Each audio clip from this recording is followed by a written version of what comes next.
you've had a hip replacement or a knee replacement that needs to be replaced again or revised. What do you need to do and what steps do you need to take to ensure that any evidence that could be used in a potential lawsuit be preserved? My name's Dan Burke and I'm a lawyer at Parker Waichman in New York, and I deal with questions like this all the time. Typically, when a hip replacement or a knee replacement is scheduled, you know in advance who your physician is going to be and what hospital or facility the surgery is going to take place in.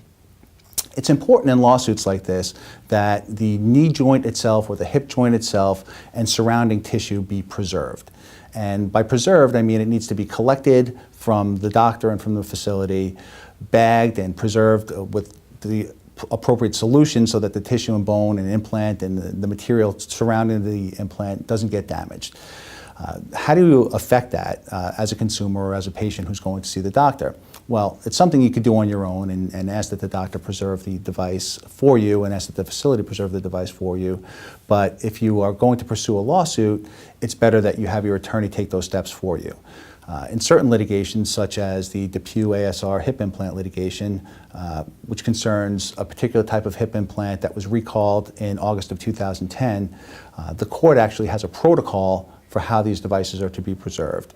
And there are a number of steps that we request that physicians take and hospitals take to preserve the material properly in the event that this stuff needs to be used as evidence somewhere down the line of trial. What we will typically do is we'll send a letter by fax or send a letter by mail to both the facility, the surgeon who's going to be revising your implant, and ask that they preserve this material in a particular way. Then we typically have a third party, a company that we hire, who stores the material in a facility where it's protected, and they can also make sure that the chain of evidence and chain of custody of the evidence is protected so that the defendants can't challenge our use of the evidence somewhere at trial.